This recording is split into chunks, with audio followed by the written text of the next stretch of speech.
Bismillahirrahmanirrahim. Alhamdulillahi rabbil alamin. Wassalatu wassalamu ala habibi rabbil alamin, sayyidina wa habibina wa syafi'ina wa nuri qulubina nabiyyina Muhammadin wa ala alihi wa sahbihi ajma'in, wa la hawla wa la quwwata illa billahil aliyyil azim. Subhanaka la ilma lana illa ma 'allamtana innaka antal alimul hakim. Rabbi shrah li sadri wa yassir li amri wa halul 'uqdatam min lisani yafqahu qawli bi rahmatika ya arhamar rahimin. Nawaitu ta'alluma wa ta'lim wa tadhakkura wa tadhkir wa naf'a wal intifa' wal ifadata wal istifada wal hatha ala tamassuk bi kitabillah wa sunnati rasulillah wa du'a ila al-huda wa dilalata ala al-khair ibtigha'a mardatillah wa thawabihi wa qurbihi min Allah ta'ala. Nawaitu ma nawabihi as-salafus salih. Faqala musannif rahimahullah wa nafa'ana bihi wa bi ulumihi fid dharain amin. Wa fi haditsin akhar, man dawama ala salawatil khamsi fi jama'atin a'tahu Allah ta'ala khamsa khisal yarfa'u Allah anhu dayqal 'aish wa yarfa'u anhu adzabal qabri wa yu'ta kitabahu bi yaminihi wa yamurru 'ala sirati kal barqil khatifi wa yadkhulul jannata bighairi hisab. Wa man tahawana bis salati fil jama'ati rafa'a Allahul barakata min kasbihi wa rizqihi wa la yaqbalu minhu sa'ira amalihi wa yanzi'u minhu simal khair min wajhihi wa yakunu baghidan fi qulubin nas wa yuqbadu ruhuhu wa huwa ja'i'un akshanu wa yushaddadu alayhi fi su'alil qabri wa yakunu qabruhu dayyiqan mudlima wa yushaddadu alayhi fil hisabi yawmal qiyamati wa yaghdabu alayhi rabbu wa yu'aqibuhu bidukhulin nar. Nasallallahu al-afiyah. Dikatakan wa fi haditsin akhar, dan di dalam hadis yang lain, man dawama ala salawatil khamsi, siapa orang yang melazimkan istiqamah menjaga salat yang 5 waktu fi jama'atin, secara berjamaah, a'tahullahu ta'ala khamsa khisal, maka Allah subhanahu wa ta'ala akan memberikan orang tersebut 5 perkara. Yang pertama, yarfa'ullahu anhu dayqal 'aish, Allah akan mengangkat darinya sempitnya kehidupan. Yang kedua, wa yarfa'u anhu adzabal qabri, dan Allah akan mengangkat darinya azab kubur. Yang ketiga, wa yu'ta kitabahu biyaminihi, dan diberikan catatan amal ibadahnya selama di dunia, catatan kitabnya selama di dunia dengan tangan kanan.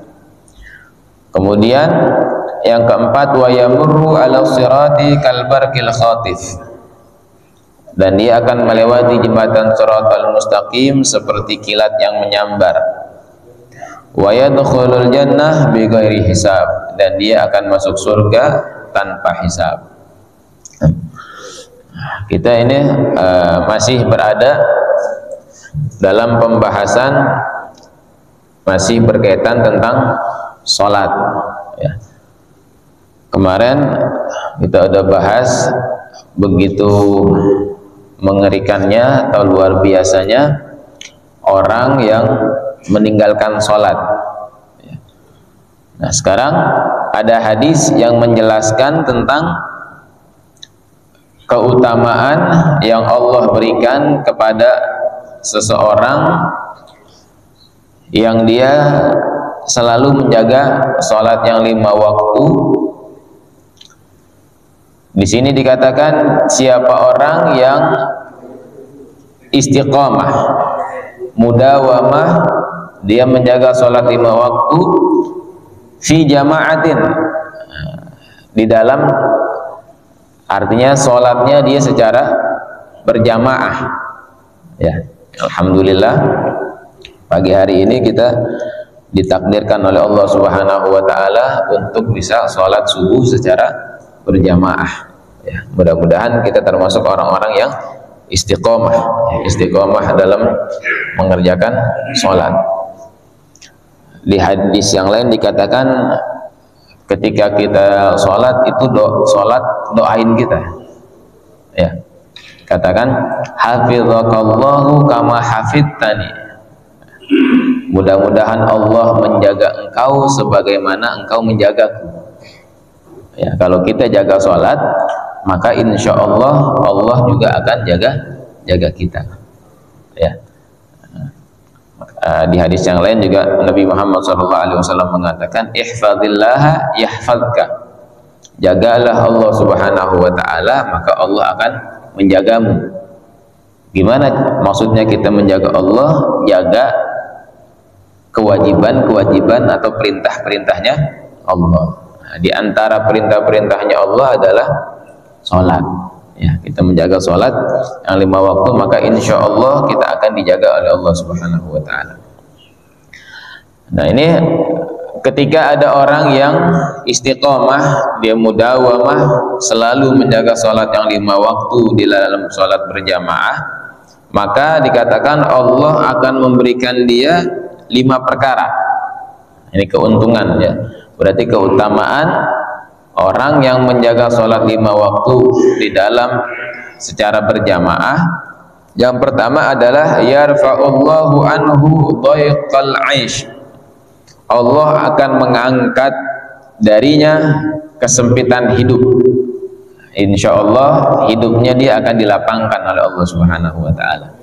Ya, artinya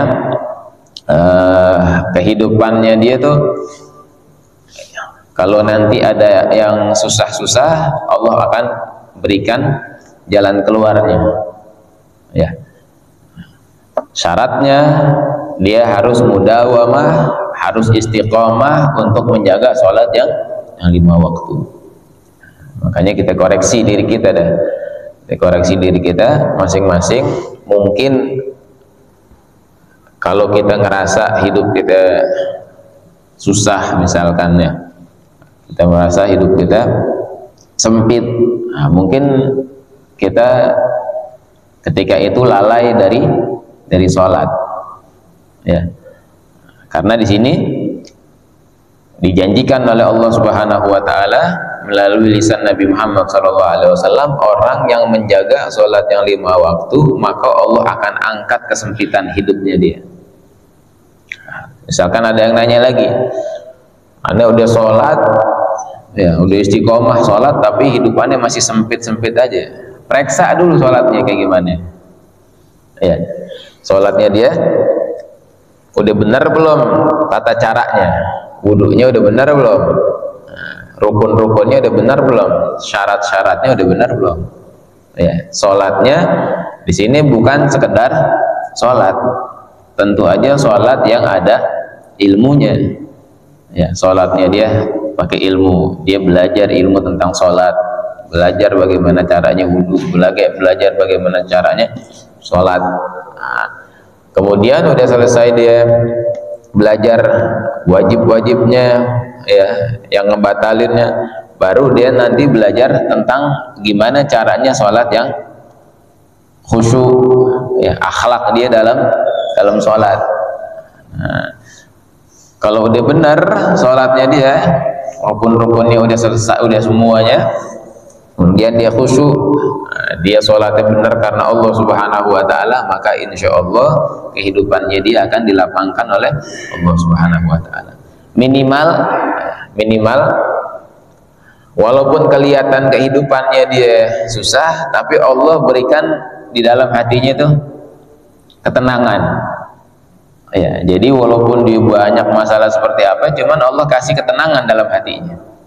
Nah, jadinya hidupnya dia kayaknya enak aja. Dan dia yakin, Allah berikan dia keyakinan, di dalam hatinya dikasih keyakinan bahwa semuanya itu adalah kehendak Allah, dan Allah lah yang akan menyelesaikan semua masalahnya. Ya, ini janji ya, janji Allah Subhanahu wa taala melalui lisan Nabi Muhammad SAW.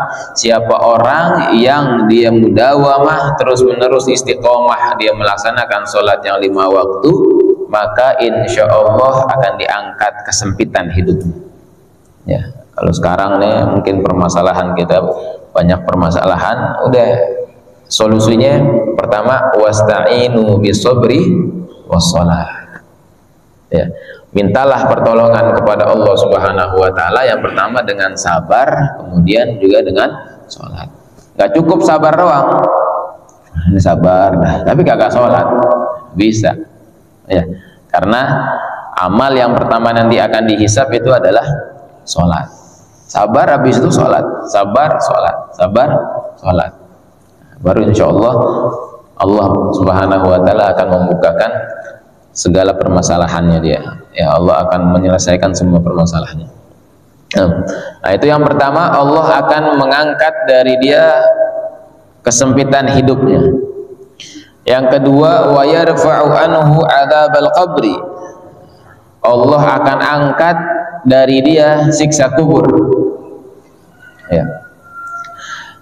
Orang yang melaksanakan sholat yang 5 waktu, yang mudawamah, yang istiqomah dia melaksanakan sholat 5 waktu, maka insya Allah nanti ketika dia masuk ke dalam kubur, dia akan diselamatkan oleh Allah Subhanahu wa taala dari azab kubur. Ya. Ini kan yang kita katakan tuh, kalau udah berbicara tentang kuburan tuh, Sayyidina Utsman bin Affan ini orang yang luar biasa. Beliau sahabat Nabi Muhammad SAW, dan beliau ini amalannya ya, bukan sekedar cuman ibadah doang, beliau juga orang kaya. Ya, Sayyidina Utsman itu adalah orang termasuk sahabat-sahabat yang kaya. Bahkan pernah waktu itu mungkin kita ceritakan, saking kayanya Sayyidina Utsman, saking dermawannya Sayyidina Utsman, beliau kaya juga dermawan. Ya, beliau kaya juga dermawan. Waktu itu ada sahabat Sayyidina Abdullah bin Mas'ud. Sayyidina Abdullah bin Mas'ud kalau salah, ketika beliau pengen mau meninggal dunia tuh, Sayyidina Utsman datang sama beliau, bilang ya sama Sayyidina Abdullah bin Mas'ud, wahai Sayyidina Abdullah bin Mas'ud, apa yang engkau keluhkan lagi ketika itu lagi sakit? Sayyidina Abdullah bin Mas'ud, kata Sayyidina Abdullah bin Mas'ud, ya saya, tapi ketika ditanya apa yang engkau keluhkan itu, Sayyidina Abdullah bin Mas'ud teman beliau menjawab, enggak ngeluhin sakitnya, yang dikeluhin itu bukan rasa sakitnya. Beliau bilang, yang aku keluhkan adalah dosa-dosaku. Aku takut dosa-dosaku ini belum diampuni oleh Allah Subhanahu wa taala. Sekedar sahabat, sekelas sahabat Sayyidina Abdullah bin Mas'ud ini ya. Sayyidina Abdullah bin Mas'ud itu termasuk sahabat yang dekat sama Nabi Muhammad SAW. Orang-orang, makanya ketika orang itu dekat sama Allah Subhanahu wa taala, maka yang nggak ada yang ditakutin sama orang-orang soleh itu kecuali dosanya. Ya. Seorang sahabat yang hafal Quran, yang udah berjuang luar biasa bersama Rasulullah SAW, tapi ketika beliau mau meninggal, itu yang ditakutkan adalah dosa-dosanya. Ya. Beliau nggak mau meninggal menghadap Allah Subhanahu wa taala dalam keadaan membawa dosa. Kemudian ditanya lagi sama Sayyidina Utsman, apa yang engkau harapkan? Ya, ini Sayyidina Abdullah bin Mas'ud termasuk sahabat yang kurang ya, bukan orang kaya ya, dan anaknya banyak. Ya. Apa yang engkau harapkan dari Allah Subhanahu wa taala? Yang aku harapkan adalah rahmatnya Allah, kasih sayangnya Allah Subhanahu wa taala. Yang beliau takutin adalah dosa, dan yang beliau harapkan adalah rahmatnya Allah. Nah, ini sifat takut dan sifat berharap, ya. Kita takut kepada Allah karena dosa-dosa kita, tapi kita masih punya harapan. Kita masih punya harapan kepada Allah Subhanahu wa taala, yaitu berupa rahmatnya Allah Subhanahu wa taala. Oh ya Allah, banyak dosa nih, ada banyak dosa, tapi ya Allah, harapan saya adalah diampunin dosa-dosanya. Harapannya adalah dikasih rahmat oleh Allah Subhanahu wa taala. Nah, yang terakhir nih, karena Sayyidina Utsman orang kaya, orang yang mampu, orang yang luar biasa. Dan Abdullah bin Mas'ud dikirain yang ditakutin sama beliau karena anaknya banyak, takut anak-anaknya nggak ada yang ngasih makan. Ya, takut anak-anaknya tuh terlantar gitu. Ya udah, tenang aja, anak-anakmu nanti semuanya saya yang jamin, kata Sayyidina Utsman. Saya bakalan, mau nggak anak-anakmu nanti ini saya santunin semuanya, kata Sayyidina Utsman. Orang kaya, makanya enak tuh kalau jadi orang kaya, dermawan lagi, wah, pahalanya banyak gitu. Ya, bahkan dikatakan tuh di sebuah hadis Nabi Muhammad SAW, beliau bersabda, di saat dikatakan oleh Ibnu Adi, ya, al-jannah darul askhiya, sorga itu adalah tempatnya orang-orang dermawan. Ya, sorga itu adalah tempatnya orang dermawan. Jadi nggak ada orang pelit di sorga. Ya, katakan tuh as-sakhi qaribun minal jannah wa qaribun minan nas. Ya, orang yang dermawan itu adalah dia dekat kepada surga, dekat juga sama manusia.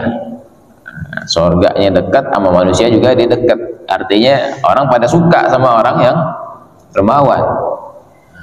Dan kebalikannya, wal bakhil qaribun minan nar. Orang yang pelit tuh dekatnya sama neraka. Duitnya banyak tapi pelit deh, ya, dekatnya sama neraka. Nah, tapi kalau dia hartanya yang dikasih sama Allah Subhanahu wa taala itu banyak, dan dia seperti Sayyidina Utsman, ya, seperti Sayyidina Abdurrahman bin Auf, orang kaya tapi dan juga dermawan,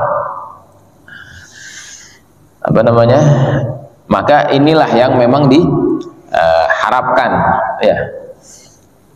Kita kalau punya orang di antara kita banyak orang kaya kemudian dermawan, udah enak aja deh tuh, ya. Itu bukan berarti kan hartanya dia itu memang sebenarnya kalau kita cermatin, kalau kita renungin, sebenarnya harta yang dikasih sama kita itu kan memang dari Allah Subhanahu wa taala. Seperti Sayyidina Utsman. Sayyidina Utsman tuh orang kaya, tapi beliau kekayaannya tuh bukan buat kepentingan pribadi beliau. Dikatakan di dalam riwayatnya beliau tuh, dalam Tabaqatul Kubra, ya, sejarah hidupnya beliau, manaqibnya beliau buat orang tuh gampang banget, tapi buat dirinya sendiri makannya seadanya, beliau lauknya seadanya, ya. Kalau Sayyidina Umar, beliau makan itu nggak mau lebih dari 1 lauk. Kalau kita kan makan kan lauknya banyak, ya, nasinya dikit lauknya banyak. Itu dia strategi deh tuh, ya. Kita datang satu acara, nasinya dikit aja, dah lauknya yang banyak. Tapi kalau para sahabat, subhanallah, zuhudnya beliau, dirinya tuh memang benar-benar kalau buat dirinya beliau kagak mau ngambil nikmat yang banyak di dunia, biar nanti nikmatnya di sorga aja, gitu. Kalau kita kan nggak bisa lah, belum nyampe lah kayak begitu dah. Kita mintanya Rabbana atina fid dunya hasanah, maksudnya di dunianya enak, ntar di surganya juga enak, udah nggak kuat deh, ya. Kalau kayak Sayyidina Utsman, kalau duit kita banyak, udah makan yang enak. Tapi Sayyidina Utsman enggak, beliau duitnya banyak buat dirinya beliau itu biasa-biasa aja. Tapi kalau buat Islam, Rasulullah butuh ada budak yang harus merdekain. Rasulullah lagi ada perjuangan apa, itu semuanya Sayyidina Utsman dibiayain. Sayyidatuna Khadijah apalagi begitu juga. Ya, Sayyidina Abdurrahman bin Auf. Udah banyak deh sahabat-sahabat tuh yang masuk surga dengan hartanya tuh banyak. Makanya mudah-mudahan dah kita doa, ya kita berdoa mudah-mudahan Allah jadiin kita orang yang kaya, yang dermawan. Tuh enak banget tuh. Ya. Kita kan kalau jadi miskin sabar kan jarang jadi miskin sabar ya. Karena orang miskin banyak kan gak sabar. Kalau orang-orang kayak sahabat biasa miskin, tadi Sayyidina Abdullah bin Mas'ud itu beliau nggak butuh sama orang, tapi butuhnya sama Allah. Sayyidina Abu Hurairah termasuk ashabus suffah, itu orang-orang yang kalau ininya menengah ke bawah, tapi beliau sabar dan beliau tahu kalau di dunia itu memang begitu.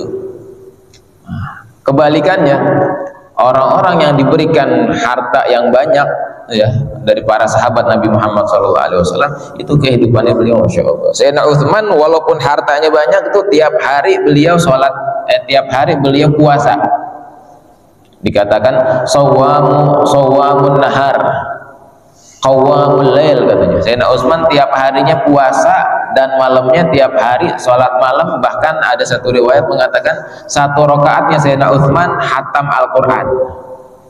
Sholat malamnya satu rakaatnya itu hatam Al-Quran. Kalau kita dikasih harta banyak, sibuknya sama harta udah ya, sama yang lain ntar dulu ya, antara apa lagi sampai dia ninggalin sholat, sampai dia kagak taklim. Aduh, makanya yang taklim kan kebanyakan kan menengah ke bawah ya. Kalau dia lagi susah, taklim dah deh, mendingan dah deh, lumayan kopi-kopi aja dapet dah ya.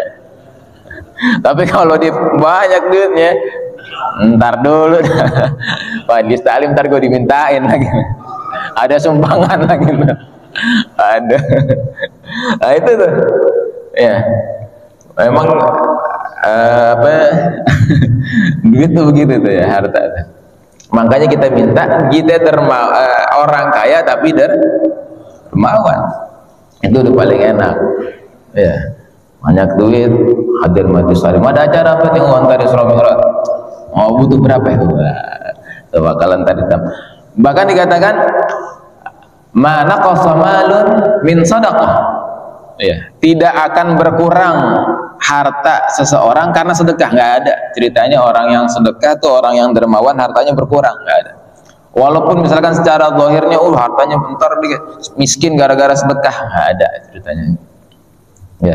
Bahkan kata Nabi Muhammad bal yazdad, bahkan bertambah. Sayyidina Abdurrahman bin Auf tuh ya, dikatakan dari manaqibnya beliau sampai bingung ngabisin duitnya. Rasulullah ada butuh apa ya, ini Sayyidina Abdurrahman bin Auf ya, itu kalau ada sahabat yang masih muda, masih bisa buat dia kerja, buat usaha, itu dimodalin sama beliau. Yang udah tua-tua, udah sekiranya nggak bisa usaha, disantunin sama beliau, ditanggung semua biaya hidupnya sama beliau ya, itu banyak banget. Kata beliau, aneh bingung, aneh keluarin malah nambah lagi, aneh keluarin malah, sampai bingung buat ngabisin duitnya ya, Insya Allah. Makanya mudah-mudahan ya ketika kita ditakdirkan oleh Allah Subhanahu wa Ta'ala, tapi memang rezekinya Allah tuh memang Allah yang tentuin. Nah ini cocoknya nih orang jadi orang kaya ya, karena kalau dia jadi orang kaya ntar dia jadi dermawan. Kalau kita mungkin belum cocok jadi orang kaya kali ya, soalnya ntar kalau mungkin kita jadi orang kaya malah jauh. Makanya dikasihnya ya pas-pasan aja dah, ntar lagi ada duit taklim kan, lagi susah-susah dia masih taklim. Tapi kita minta sama Allah Subhanahu wa Ta'ala, ya Allah jadiin aneh orang yang manfaat, mau dengan apapun, mau dengan harta kita, mau dengan ilmu kita, mau dengan tenaga kita ya. Nah ini itu sekelas Sayyidina Utsman yang luar biasa ibadahnya, mau sholatnya, mau puasanya, mau sedekahnya, hartanya luar biasa banyak dan semuanya buat Islam ya. Itu beliau kalau disebutin adab kubur ya, nangis sejadi-jadinya. Kalau diceritain tentang kuburan tadi nih, yarfa'u anhu adzabal qabr, ya. Kalau diceritain tentang kuburan, Sayyidina Utsman tuh nangis jadi-jadinya. Ditanya sama sahabat, ya Sayyidina Utsman, engkau kalau disebutin surga neraka biasa aja, sebutin neraka tuh biasa aja, tapi kalau disebutin kuburan, nangisnya Masya Allah. Apa dikatakan oleh Sayyidina Utsman, sami'tu Rasul sallallahu alaihi wasallam annahu qala, Rasul, saya pernah mendengar Nabi Muhammad sallallahu alaihi wasallam, beliau bersabda, al-qabru awwalu manzilin min manazilil akhirah.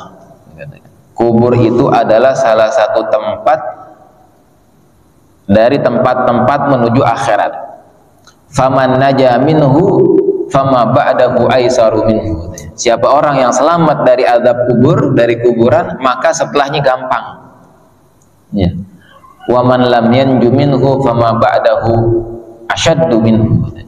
Tapi orang yang nggak selamat dari azab kubur, setelahnya nambah susah. Ya Allah. Ya. Kita kalau nanti masuk kuburan, kuburan kita enak, udah itu. Ada tanda-tanda kebahagiaan ya. Oh, alhamdulillah kuburan kita jadi enak, jadi luas, ya, jadi taman-taman surga. Nah, tapi kalau kuburan kita ketika itu dari gelap, ya menakutkan, masyaallah alafiyah, setelahnya bakalan lebih berat lagi perjalanannya, masih berat lah. Nah, makanya mudah-mudahan Allah jadiin kuburan kita sebagai raudhah min riyadil jannah. Nah, orang yang melaksanakan sholat 5 waktu, insya Allah kuburannya, ya, dia nggak bakalan terkena adab kubur, diangkat adab kubur dari dia. Nah, ini amalan sholat berarti luar biasa. Allah akan angkat adab kubur dari dia. Nah, kemudian yang selanjutnya, yang ketiga, wa yu'ta kitabahu biyaminih. Orang yang istiqomah melaksanakan sholat yang 5 waktu nanti akan diberikan catatan amal ibadahnya, dia akan terima dengan tangan kanan. Ya, nanti ada yang menerima dengan tangan kanan, ada yang menerima dengan tangan kiri, ada yang di belakang punggung. Nah, tandanya ketika dia terima catatan amal ibadahnya dengan tangan kanan, maka dia termasuk orang yang bahagia. Berarti amal kebaikannya lebih banyak daripada amal keburukannya. Ya, dikatakan ashabul yamin, ya, orang yang menerima catatan amal ibadah dengan tangan kanan. Udah dia bakal. Nah, itu nggak bisa kita setir tuh. Ya, pas lagi mau dikasih catatan amal ibadahnya tuh, udah kita mau nerima pakai tangan kanan, tapi dosanya banyak. Yang nyelonong tangan kiri. Ya, ini nggak bisa kita setir sendiri. Ini bergerak sendiri. Ya, amal kita banyak, amal kebaikannya banyak, udah otomatis kita bakalan terima dengan tangan kanan. Nasallallahu alaihi. Kalau dosanya banyak, udah yang terima adalah tangan kiri. Nah, termasuk amalan yang nanti mudah-mudahan kita bisa terima catatan amal ibadah kita dengan tangan kanan adalah jaga sholat yang 5 waktu. Ya. Kemudian yang keempat, wa yamurru ala sirat kal barqil khatib. Orang yang menjaga sholat yang 5 waktu, dia bakalan melewati jembatan Shiratal Mustaqim seperti kilat yang menyambar. Ya, ketika lewati jembatan Shiratal Mustaqim, ada orang yang jatuh di situ karena ketika dia nggak selamat dari jembatan Shiratal Mustaqim, dia bakalan masuk ke dalam nerakanya Allah. Nah, orang yang menjaga sholat 5 waktu, insya Allah ketika melewati jembatan Shiratal Mustaqim, dia melewatinya secepat kilat. Pas lewat, nyampe langsung ke surganya Allah Subhanahu Wa Taala. Nah, yang terakhir, wa yadkhulul jannah bighairi hisab. Orang yang jaga sholat 5 waktu, insya Allah dia akan masuk ke dalam surganya Allah Subhanahu Wa Taala dalam tanpa hisab. Ya, langsung dimasukkan ke dalam surganya Allah Subhanahu Wa Taala. Nggak pakai ditanya lagi. Ya, nanti dulu seperti ini, enggak.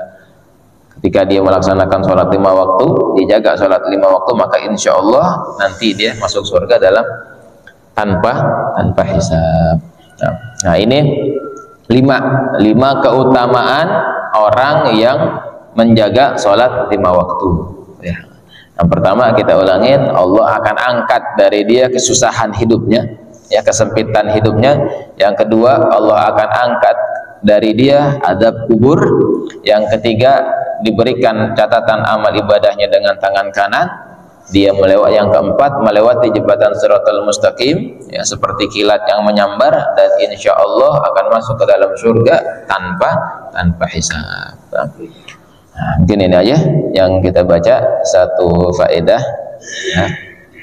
Nah, udah jam 5 lewat 50, dikit lagi terbit isyraq. Sebelum kita tutup, mungkin ada yang mau ditanyain? Ya. Wah, Bang Herman baru kelihatan lagi nih. Dia kangen sama beliau. Ayo, tanya.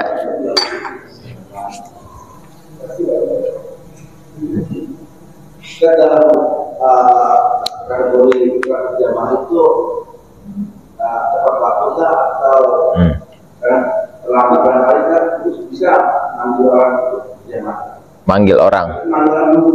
Oh, nunggu. Ya. Yang dimaksud sholat berjamaah itu apa?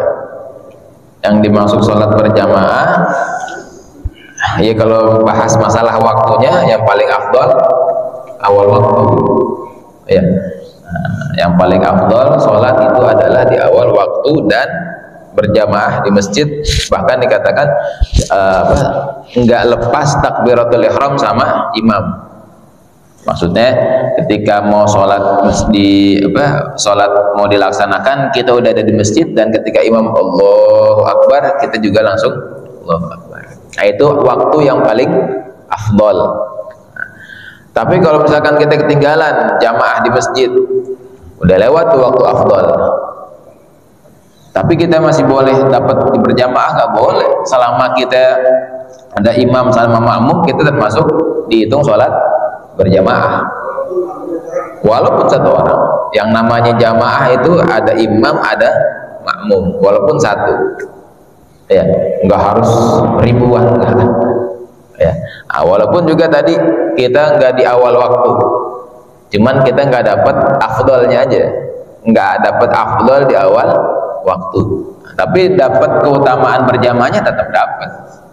Ya, walaupun cuman ada tadi satu imam sama satu makmum, itu termasuk dihitung sholat berjamaah. Ya, seperti itu.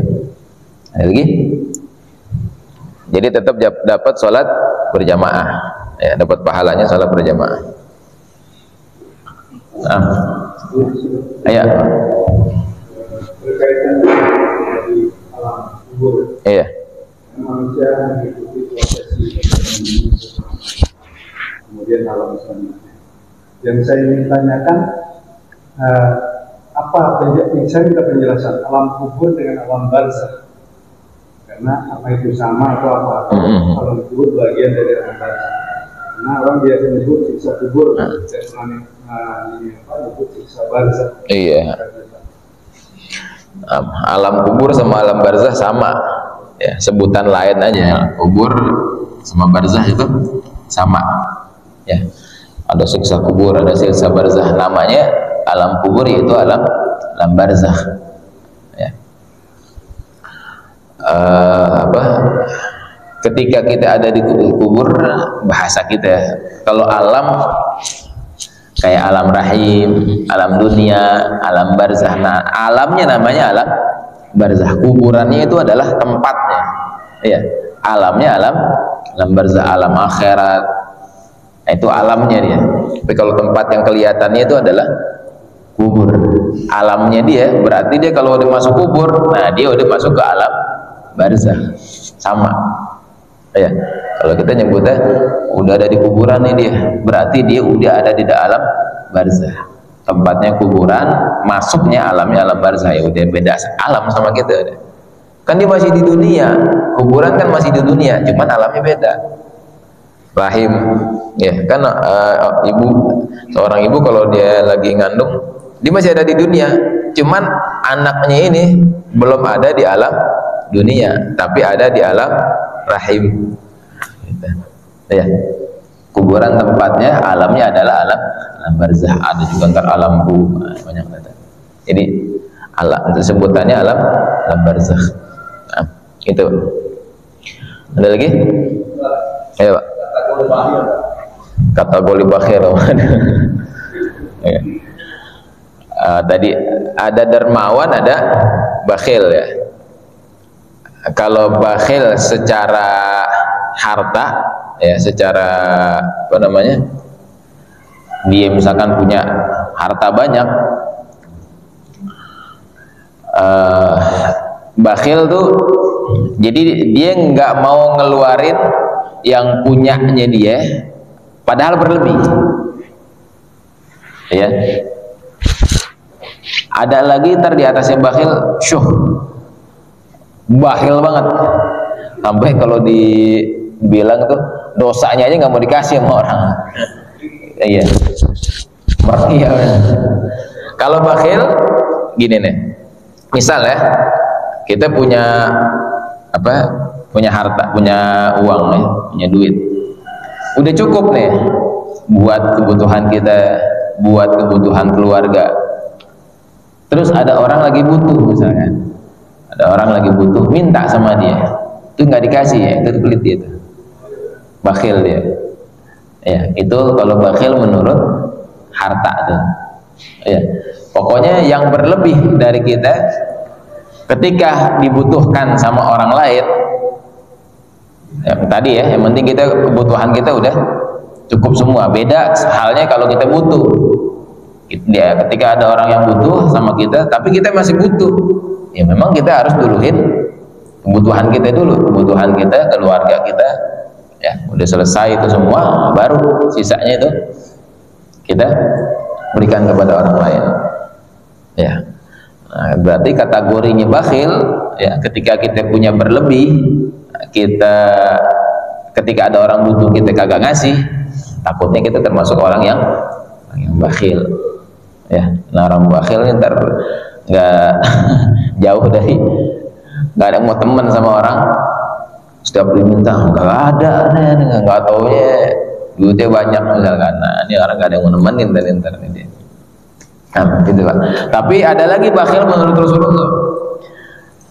Al-bakhil man dzukirtu indahu falam yusalli alaihi. Ini kan kalau orang yang punya duit dari itu. Tapi kalau orang yang nggak punya duit bisa bakhil juga kan dia. Ini orang udah nggak punya duit tapi bakhil lagi. Gimana itu ceritanya? Ketika dia disebut namanya Nabi Muhammad, dia nggak bersolawat sama Nabi Muhammad, termasuk orang yang bakhil. Misalkan ada namanya Allah apa disebutin qala Rasulullah sallallahu alaihi wasallam, itu kita harus otomatis Allahumma sholli wa sallim wa barik alaihi. Ini nggak punya duit, sholawat aja nggak mau lagi sama Nabi Muhammad, bakhilnya masya Allah ya. Jadi yang bakhil tuh bukan cuman orang yang punya duit aja, takutnya orang nggak punya duit juga dihitung bakhil. Udah yang punya duit bakhil lagi ya. Orang punya duit bakhil aja nggak ada temennya, apalagi nggak punya duit bakhil. Parah banget kan ya. Nah, kita jangan jadi ya, jangan, mudah-mudahan kita nggak termasuk orang yang bakhil ya. Kita nggak punya duit, banyakin sholawat sama Nabi Muhammad. Mudah-mudahan dengan kita niat dar banyak duit, kita jadi orang dermawan. Nah, ketika udah jadi orang yang banyak duit ya, banyak hartanya, nah, kita laksanain. Kadang kan emang gitu ya, oh ya Allah, aneh mau banyak duit, pas udah punya duit susah tuh keluarnya tuh, bakhil tuh ya. Memang itu setan tuh yang itu. Asyaitanu ya'idukumul faqra. Setan tuh janjiin kita, ntar lo kalau ngasih duitnya kurang lah, ntar buat ini nggak ada lah. Itu tuh setan tuh yang waktu itu kita bilang, kita kalau ngeluarin sedekah ngelewatin berapa itu? 70 setan ya. Karena setan, makanya kalau kita udah ada niatan baik, mau berbuat baik, langsung laksanain. Jangan diundur-undur, karena setannya 70 nih. Ada niatan aneh, ada duit lebih nih, mau nyumbang Isra Mi'raj nih misalkan, udah sumbangin aja langsung deh ya. Aneh mau masjid lagi butuh ini nih, lagi ada duit nih, udah butuh, kebutuhannya semuanya udah selesai, udah langsung kasih. Karena kalau dipikir-pikir lagi, nah nggak jadi dah ntar. Nah, jangan dah, sayang dah, ntar buat nih udah deh. Terus setannya banyak. Nah, itu Pak ya. Ada yang apa kriteria bakhil menurut, ada yang dari harta, ada yang nggak punya harta juga bakhil. Kayak mudah-mudahan kita termasuk jadi orang yang dermawan ya, jadi orang yang dermawan biar dekat sama Allah. Nah, ada lagi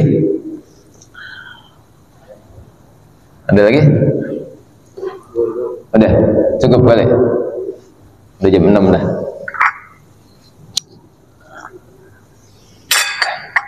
Nah, mudah-mudahan Allahu a'lam bishawab. Mudah-mudahan ilmu yang kita pelajari jadi ilmu yang manfaat, ilmu yang barakah.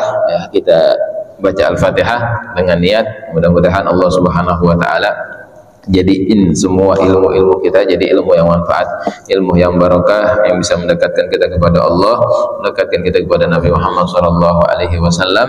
Ya, kita termasuk orang-orang yang menjaga sholat yang 5 waktu. Kita termasuk dijadikan oleh Allah Subhanahu wa taala orang yang kaya dan orang yang dermawan.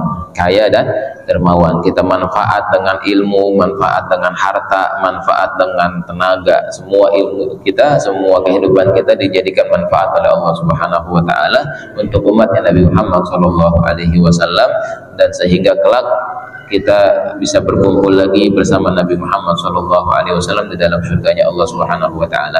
Kita niat juga dengan Fatihah ini, mudah-mudahan Allah Subhanahu wa taala kabulkan semua hajat-hajat kita. Allah, kalau ada yang sakit di antara kita, mudah-mudahan Allah sembuhkan. Dan dengan niat juga mudah-mudahan keluarga kita dijadikan keluarga yang sakinah, mawaddah, warahmah. Anak-anak kita jadikan anak-anak yang soleh dan solehah, dan kelak kita bisa berkumpul lagi bersama orang tua kita, bersama keluarga kita, bersama anak-anak kita di dalam surganya Allah Subhanahu wa taala bersama Nabi Muhammad SAW. Ala hadhihi niyyah wa ala kulli niyatin salihah wa kama nawa aslafuna salihun inna qiraatil Fatihah wa ila hadratin Nabi Muhammad SAW. Al-Fatihah. A'udzu billahi minasyaitonir rajim. Bismillahirrahmanirrahim. Alhamdulillahirabbil alamin arrahmanir rahim maliki yaumiddin. Iyyaka na'budu wa iyyaka nasta'in ihdinas siratal mustaqim siratal ladzina an'amta 'alaihim ghairil maghdubi 'alaihim waladdallin. Amin. Kita baca zikirannya Habib Abu Bakar bin Muhammad As-Siddiq. La ilaha illallah al-mawjud fi kulli zaman, al-mawjud fi kulli zaman. La ilaha illallah al-ma'bud fi kulli makan, al-ma'bud fi kulli makan. La ilaha illallah al-madhkur bi kulli lisan, al-madhkur bi kulli lisan. La ilaha illallah al-ma'ruf bil ihsan, al-ma'ruf bil ihsan. La ilaha illallah kulla yawmin huwa fi sya'an, kulla yawmin huwa fi sya'an. La ilaha illallah al-aman, al-aman min zawalil iman, al-aman, al-aman min zawalil iman wa min fitnati syaitan. Ya qadimal ihsan, kam laka alaina min ihsan, ihsanukal qadim. Ya Hannan, Ya Mannan, Ya Rahim, Ya Rahman, Ya Ghafur, Ya Ghaffar. Ighfir lana warhamna wa anta khairur rahimin. Wa sallallahu ala sayyidina Muhammadin wa ala alihi wa sahbihi wa sallam. Walhamdulillahi rabbil alamin. Ya Rabbana tarafna bi anana tarafna wa annana asrafna ala ashrafna fatub alaina taubat taghsilu kulla hawba wa واستر لنا العورات وآمن الروعات واغفر لوالدينا ربي ومولودينا والأهل والإخوان وسائر الخلان وكل ذي محبة أو جيرة أو صحبة والمسلمين أجمع آمين ربي فاسمع فضلا وجودا من نال باكتساب منا بالمصطفى الرسول نهضى بكل سولي صلى وسلم ربي عليه عد الحب وآله وصحبه عداد تأسي صحبه والحمد لله في البدء والتناهي حمدا كثيرا دائم محبة النسائم دعوهم فيها سبحانك اللهم وتحيتهم فيها السلام وآخر دعوهم الحمد لله رب العالمين سبحانك اللهم وبحمدك أشهد أن لا إله إلا أنت أستغفرك وأتوب إليك والعفو منكم والسلام عليكم ورحمة الله وبركاته.